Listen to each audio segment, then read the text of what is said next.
morning's August PCE inflation data came in mostly in line with expectations. Here to discuss the current market state of play and what it means for your portfolio is Matt Powers, Powers Advisory Group Managing Partner. Matt, we just said it, that PCE coming in favorable after that 50 basis point rate cut from the Fed. What sectors are best positioned as we now enter this lower interest rate environment? Yeah, good morning, and thanks for having me. It looks like it's exactly what the Fed wanted to see, maybe a little bit better. The 50 basis point cut really, this inflation numbers validated that, and it now looks like November cuts are likely. But as far as sectors that we look at, we're traditional defensive sectors. We still expect some short-term volatility as we enter October, which is historically the most volatile month of the year in election years. We like utilities, consumer staples, financials. And outside of sectors, you also have some stocks that you like, Target being one of those names here. And we've been talking a lot about the state of the consumer, especially a consumer that is more choosy. Why do you like Target?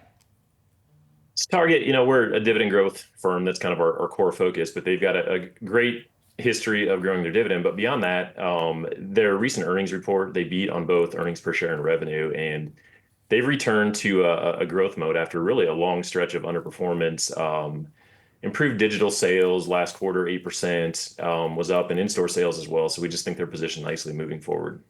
And I want to get your take on the Treasury market, because you pointed out that we're seeing the fifth straight monthly advances for Treasuries, the first since 2010. How should investors be looking at the Treasury market, the bond market, especially as the Fed is expected to continue its easing cycle?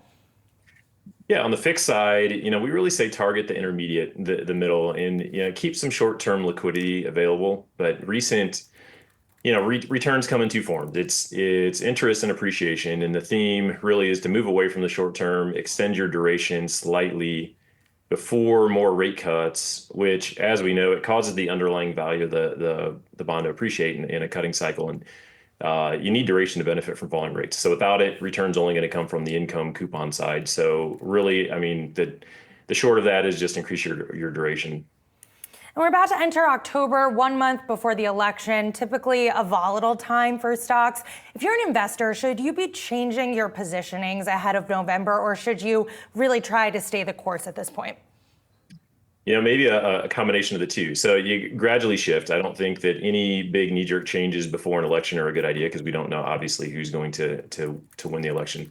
So, and as I mentioned before, we like an overweight stance towards the defensive sectors. And the markets in general are becoming much more balanced, and the broadening has increased significantly. And really adding to it, as I mentioned before, the easy, safe money's been made. The days of the 5% yields on cash are slowly going to pass. And we're looking at a reallocation really towards dividend-based and dividend-based ETFs. So some broad-based exposure and capturing higher yields and likely some appreciations as funds flow into this area. Dividend stocks had the highest inflows that they've had in 6 months. So it just appears investors are looking for some low risk returns, longer term type returns. And I want to let you out on this and talk about inflation. We still have inflation above the Fed's 2% target. There's always that risk that inflation could tick up again. Are there signs in the market or things that investors should be looking out for ahead of that reality? It's kind of the same thing, what I said earlier.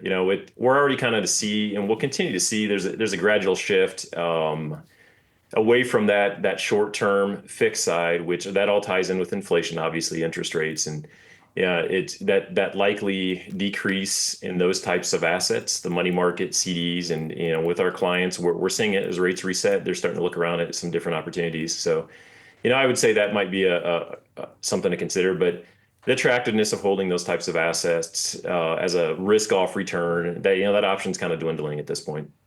All right, Matt Powers, Powers Advisory Group Managing Partner. Thanks so much for joining us. Thank you for having me.